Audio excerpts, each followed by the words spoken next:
Dear friends, welcome to the 25th episode of Khanversations. I am the Khan of Khanversations, and we have with us today a very distinguished guest, Governor of Delaware, John Carney. Since Delaware is the first state of the Union, it makes him the first governor in the country. Born and raised in Delaware, Governor Carney has served the state all his life as finance secretary, as lieutenant governor. He went to the Congress, and now he's governor since 2017. He has been both in the legislature as well as in the executive position. I'm grateful that he has taken time out of his busy schedule to talk with us. Welcome, Governor Carney. It's great to be with you again. Thanks for having me on. Thanks for joining us. Someone said that the true qualities of a leader are revealed only in moments of adversity, and in this moment of crisis, especially after looking at the national leadership, I think Delawareans are very fortunate to have you as their governor during this time. History might recognize you as someone who has governed Delaware during one of the most critical periods in our history. Do you feel that the challenges we face today, the coronavirus pandemic, inadequate healthcare system, declining democratic values, growing economic disparities, and entrenched racial discrimination, these are all historical challenges. Do you feel the pressure that you have to deal with all of them all at once? I don't know that I think about it in those terms. I really kind of think about it in terms of the day-to-day, trying to figure out what the right thing to do is on a daily basis. For instance, when you talk about the COVID-19 pandemic, each day we face a new issue, we confront a new problem. And my job, I think, is to provide, guidance and leadership among some really talented people. I've got a great team here in state government, in the governor's office, and among our state agencies, from Saran Cade in the Department of Labor, Dr. Odom Walker, Secretary of Health and Social Services, Dr. Carol Rotte, who's the director of the Division of Public Health, AJ Shaw, the director of Delaware Emergency Management Agency, and on, Mike Jackson, our budget director, and partnership with hospitals, institutions. It's one of the great things about Delaware, really, when you have a small community, you, on a regular basis in a pandemic situation like that, on a daily basis, you can be on the phone with major sectors of our state and our economy, from education to public health and health, to our political leadership in the legislature. It makes it both a little bit easier and a challenge, right? Because everybody has an opinion, and it's my responsibility of governor to listen to those opinions, sort them out, and try to chart the right course. And for us during this COVID-19, it's been a combination of public health science. We've tried to follow the science to try to bring some common sense to it by communicating to the public these concepts, because at the end of the day, you're only as good or as strong as the public's willingness to follow.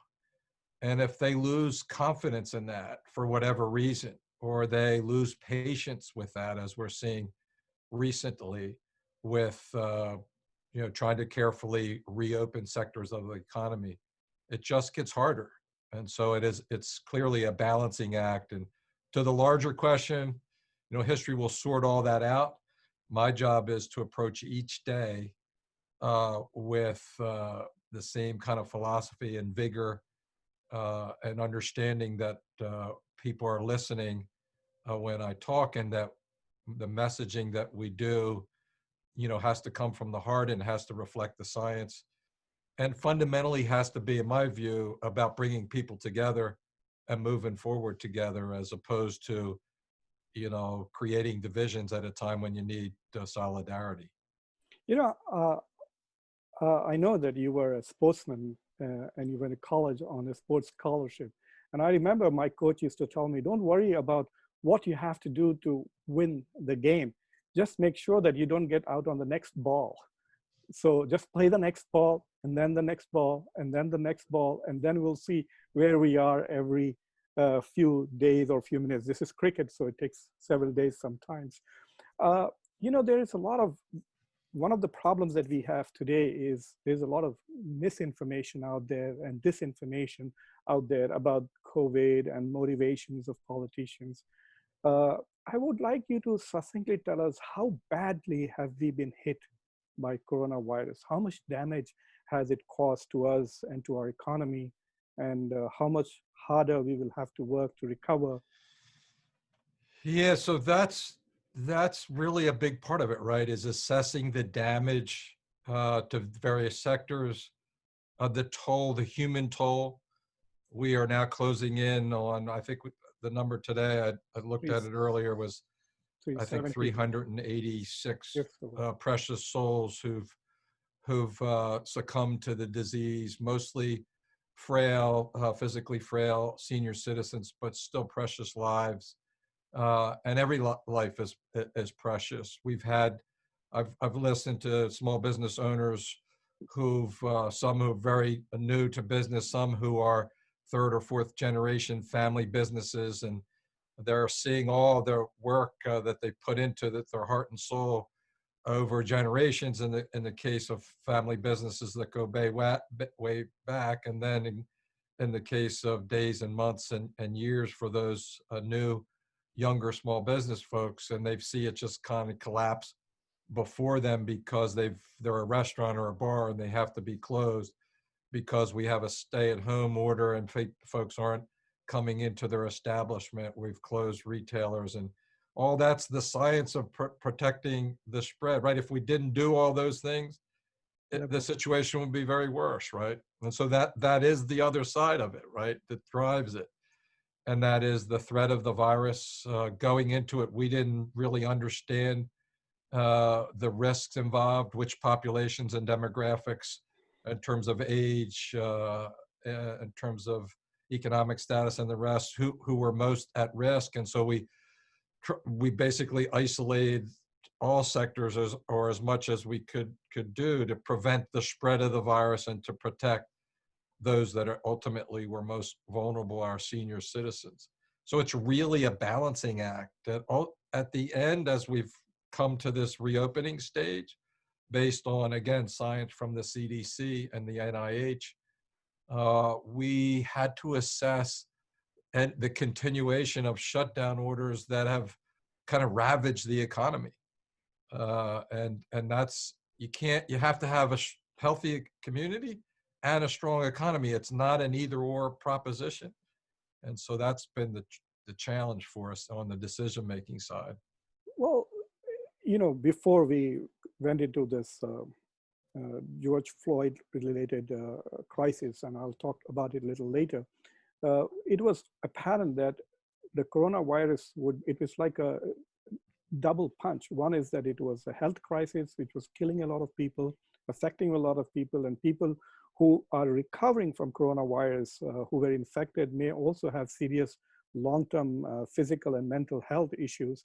But we also have this horrible situation where the economy is so badly devastated that unemployment, loss of businesses, etc., might also cause literally people to lose their lives. Depression, suicide rates are expected to go up.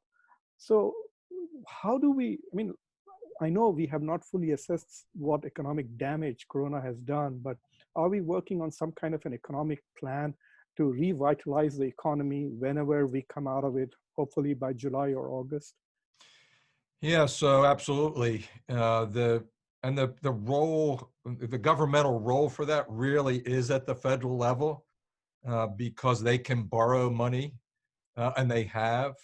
They have issued debt and borrowed money in a way that I've never seen in my lifetime. I remember in the financial crisis back in 2007, 2008, where President Obama had a very difficult time getting the stimulus bill package passed, which was, I want to say, maybe $800 million. 800 billion. Congress has passed three or four, $4 totaling trillion. $3-4 trillion or more. which was the right thing to do. And it really put money in the hands of people who needed it, who were going to spend it into the economy. It helped support small businesses and larger business enterprises so that they could get over the hump, so to speak. It was appropriate fiscal policy to address that problem. On the state side, we're struggling just to stay above, keep our heads above water, because we have to pass a balanced budget, as you know. We've been fortunate. We are fortunate in that we came into this pandemic this year with a very strong fiscal position, strong cash flow balance, as well as extra reserve funds. Some of that, most of that has gone away, will go away with lost revenue, but we had a much bigger cushion to absorb this tremendous shock, almost probably before it's all said and done, $750 million to $1 billion on a $4.6 billion budget. And so that's, coming on 25% of the budget. So we will look at different ways. We've already put in place programs to support, to complement the Federal CARES Act for small businesses and to support that. We'll continue to have to find ways to do that. If we can keep our construction capital budget spending going, that will help. We never did shut down construction in our state. You saw that in Main Street there in Newark, where they had an opportunity to get some work done there. And we need to look at other ways. Maybe now we could, on the capital budget side, borrow some additional money because interest rates are almost zero, and that's a good time to borrow. We do have a statutory limit as a fiscal control that we'll have to take a look at. But the real fiscal role for this kind of a thing is at the federal level, and they have responded in a big way, in a way that I would never have thought possible, having served there for 6 years. If you look at the state's financial situation, we came in with about $116 million surplus this year, and even the county, Newcastle County, had a $40 million reserve going in, but all of that went away like this, right? Right. So we are about 750 in areas, and most of it is deficit on the taxation, right? Because of the economy is down, the tax collections are down. But there's also these other expenditure, which is unemployment insurance. And so far, we are using the money that is coming from CARES to fund a lot of these unemployment. How long can we continue to provide unemployment benefits with the dwindling revenues in the state? So unemployment benefits are limited, and the CARES Act support is limited as well. Yeah. You have to spend that money by the end of this calendar year, so that's not that far away, and so that's one of the real strong reasons for balancing again the healthy community with a healthy economy. We have to do things to enable businesses to turn back the lights on gradually, to allow and encourage people to go back to work, so that we don't have to support them with unemployment. We hope to be able to use, as you say, to use the CARES Act funding to replenish the unemployment insurance fund, because if we don't, then that'll be a tax on businesses at a time when they can't, or they have trouble meeting their normal expenses. So we've just got to be smart now. Again, kudos to the legislature for supporting us as we established a separate cash reserve. That's cash money. It's not based on estimated revenue. And so we're in better position this year, and the challenging will be next year's budget. So we're going to already working on changing the budget that I submitted in January and making progress. I work for the University of Delaware, and the University of Delaware is dependent on some funding from the state, and we have suffered losses to the tune of $50 million, and we anticipate anywhere between 40 to 50 additional millions of dollars of losses depending on how the fall semester goes. And so a loss of about $100 million is expected. And the university is looking to the state and the state is probably going to be $1 billion in deficit. How are we going to balance that? Yeah, so our objective obviously will be not to make the university's problem worse. You know, they've lost, I'm sure, other revenues that that they need to support the institution by reducing our, you know, allocation to the university, and that's what we're fighting at every level. You know, my major objective is that people not get laid off, because it's a different kind of time. This way with the high unemployment anyway, that you want to try to keep as many, because a lot of people are, so there might be another earner in the household that's unemployed. And so the person with the state employment, you want to at least have one wage earner in that household, and that those folks spend money into the economy and lift up the small businesses and help them be successful. So that'll be our objective. I feel pretty good about this year, and better than I thought about next year. But we'll be looking to protect all our major institutions because they have to operate and they're losing revenue as well. I was looking at your advisory committee that you just created in case there is a resurgence of coronavirus pandemic in the fall. And I noticed that in the various subcommittees, there is nobody from the education sector, because education is going to be a big way. It's going to affect schools, it's going to affect the universities. We get a lot of international and out-of-state students. So would you be, how will you be handling the education side of what will happen if there is a resurgence of the coronavirus? Yeah, so we have a whole separate group working on preschool, elementary, secondary ed as we speak, and they're broken out into several subcommittees looking at all the different nuances of that. Dr. Asanis, president of the University of Delaware, is my designee on a regional consortium that includes the state of Pennsylvania, New Jersey, New York, Connecticut, Rhode Island, and Maryland, Massachusetts. And so they've been talking through all of these questions and working there at the higher ed level, and we expect there'll be lots of things to look at and implement that comes out of those ideas. So we've kind of split the education thing into two parts at the moment, and expect to get good advice from Dr. Asanis and the other officials that are on that task force. You know, I want to thank you for telling no to the president on sending Delaware National Guard to go and patrol and police in Washington, D.C. The militarization of the travesty of the death of George Floyd and the response from some quarters is really disappointing. And I came to the United States in 1992, and the first thing that I heard was about the Rodney King riots and the aftermath of it. And nothing seems to have changed since 1991 to 2020. And Delaware, where the African-American population is nearly 20%, there is systematic discrimination, there is police brutality. I mean, the number of people who die from basically African-American young people at the hands of police is just on the same level as coronavirus. We threw $4 trillion to combat coronavirus crisis.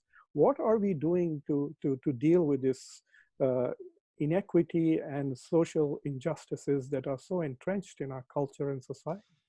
Yeah, so this is really kind of one of the real stains on our history here in the United States. And, you know, we've struggled for years and generations to address it in an effective way.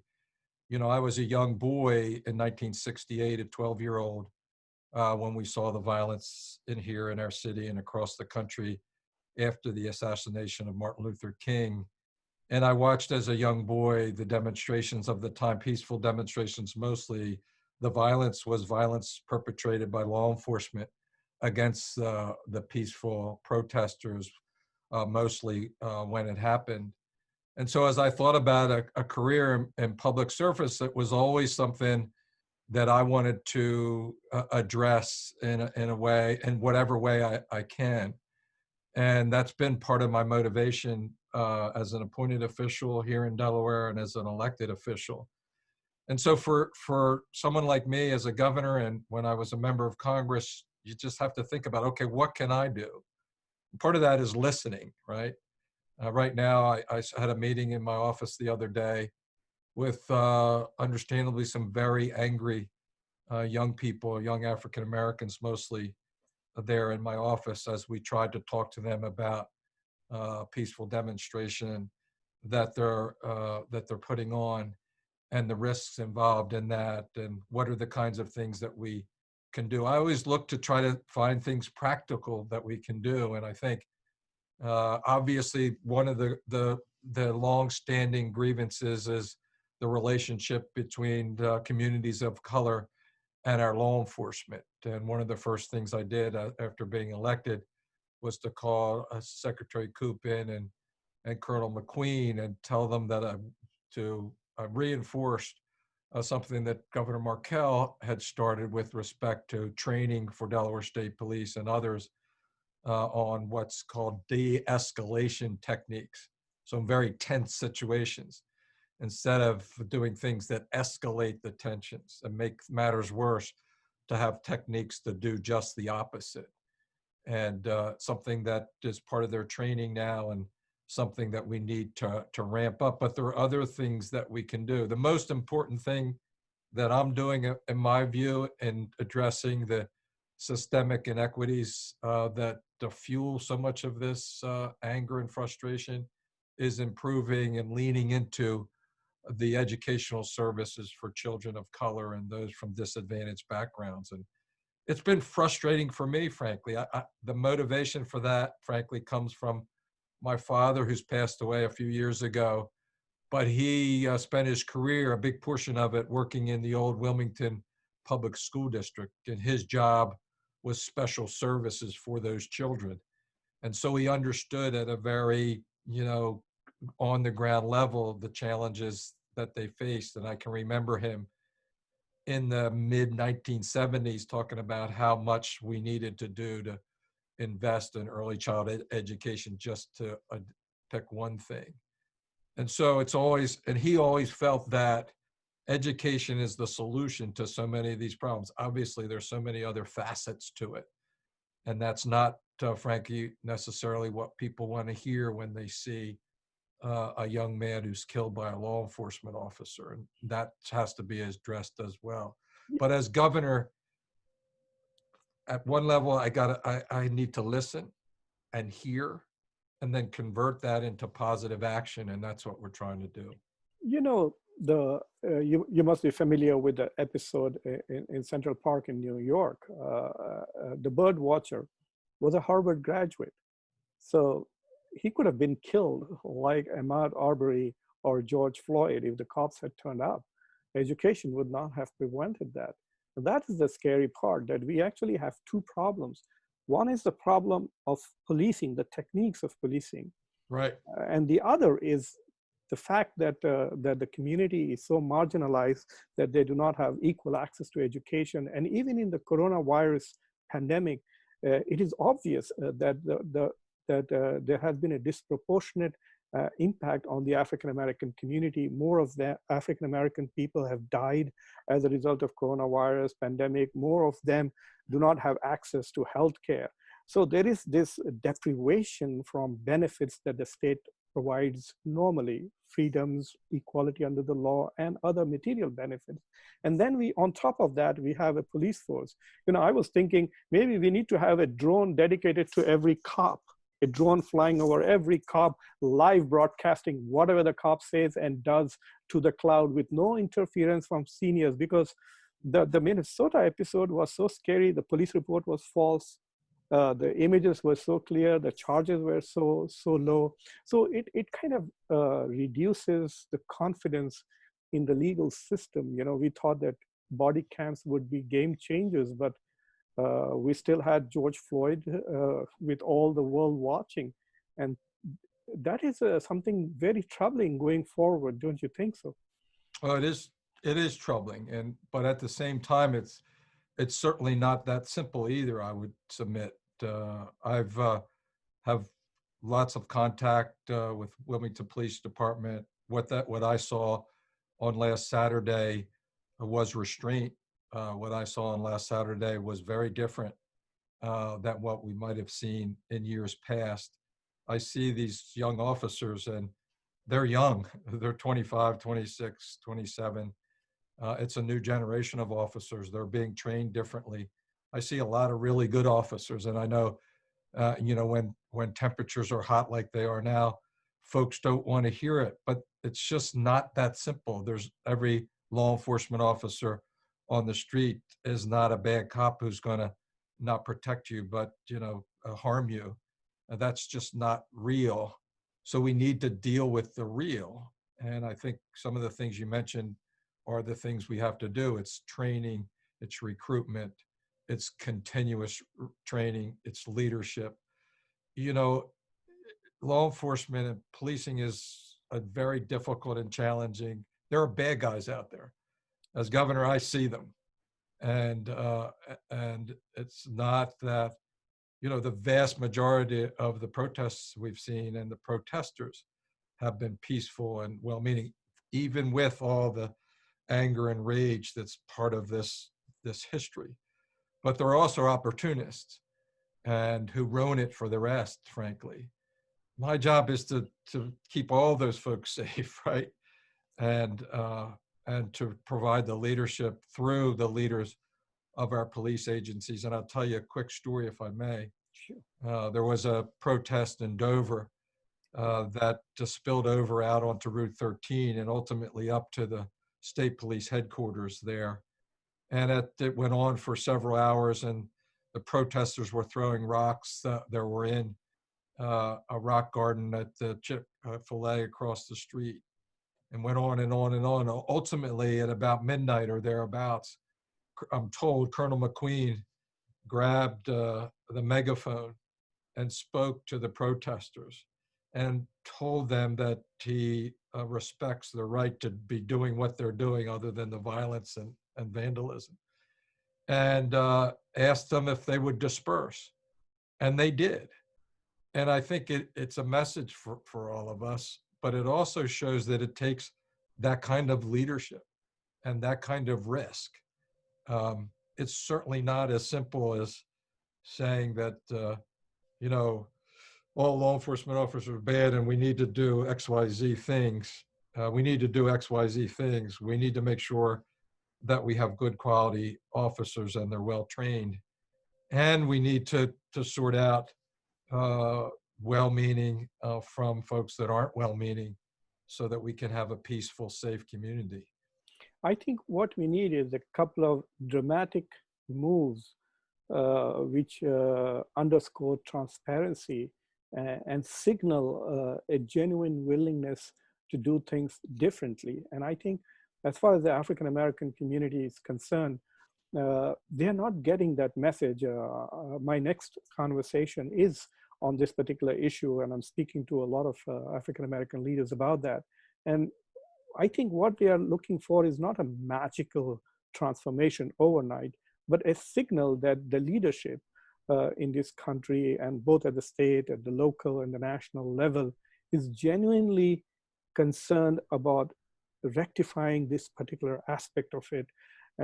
And unfortunately, some of the conversation we have heard from the president himself and some of his allies have only sent the message that while the George Floyd saga is unfolding, it's still all about November. It's still all about elections and not about addressing the inequities in society. Yeah, it's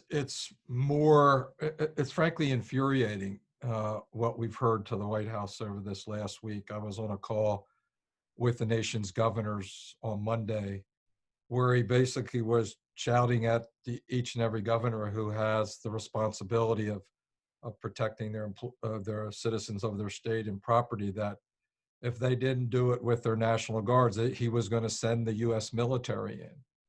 And I was shocked and aghast by that. And in fact, we did get a request from the federal authorities to do that, and he wasn't federalizing those guards, men and women, and we consulted with the mayor of the district, who was not asking for those resources, but he dispatched the U.S. military there in the district unbelievably. And I don't know whether you saw it, but his Secretary of Defense said that he didn't support that. And I tip my hat to him. I had just spoken with him last week, actually, about different support for the Guard and other issues that we where we work together. And that's right. I mean, we should be hearing from our leaders messages that turn the temperature down and not ratchet it up, in my view. And we've not seen that. You know, when I was a child, there were riots in my neighborhood, and for some reason, the military was deployed, and so there was a truck full of military personnel parked right in front of my house. My father was an engineer in the military in India, so my mother said, "Why don't you go and give them some lemonade?" And I went, and I was a young kid, maybe 10 or 12 years old, and I got to talking with one of the military officers, and he told me, "This is wrong. We shouldn't be here." And I said, "Why? What is wrong? You're here to keep the peace." And he said, "No, my training is one bullet, one enemy. I am trained to kill the enemy, and I'm supposed to protect the citizens. I can't bring that training here." Right. And you know, that is something that is why it's supposed to be a last resort, that we bring in the military. And we seem to be, I think the president is trying to capture the law and order president image, and he thinks he will carry it through. I think we have much more difficult challenges than just handling the current immediate crisis, because what is happening is that just as we are going to get more and more pandemics, I think more frequently, this inequity, unless addressed, I think it is going to keep boiling over again and again and again. It's like having hot water on the oven, and if you don't turn the oven down, it will keep boiling over and keep boiling over. And maybe perhaps you should set up a commission to take a serious look at the structural inequities, at least in the Delaware economy and the public sector. Well, it's certainly something that we need to do from the public health side, and connect that to what are referred to as the social determinants of health. You know, a lot of these health disparities are a function of poverty, right? And poverty has lots of different causes, and nobody's really sorted it out. We've tried as a nation to do that. We continue to try to address that, and really need to. That's the work, frankly, that we need to really redouble our efforts towards. But it has to come, going back to your point, it starts with grievance with law enforcement. And we just have to repair that relationship and find some way, whether it's through certain kinds of transparencies or what it is, to increase the trust between law enforcement and the communities. And it's a priority that I've expressed to our new Secretary of Public Safety, Colonel Nate McQueen, who is moving over from being the Superintendent of Delaware State Police, just was confirmed by the Senate to be the Secretary of Public Safety. And it's the same thing that I'll ask of the new colonel when that person is identified and appointed. And particularly now, because, you know, symbols are important. You know, it's important to do things that are real, but symbolism is important as well. Words matter as well. And particularly from public officials like myself, like the governors, like the President of the United States. What is that message? And what is he appealing to the better natures, better angels of our nature, or not? And I think this very difficult time with a pandemic and with the social unrest and with the anger that's deep-seated in our society coming to the fore, we need that more than ever, frankly. Well, Governor Carney, it's been a pleasure talking to you, even though the topics that we touched upon are quite somber. And I wish you all the best in your endeavors. Is there anything that I or my colleagues at the University of Delaware can help you with? Do not hesitate. I think the university is a huge asset for our small state. And ultimately, knowledge is power. And I think we can bring a lot of ideas to bear.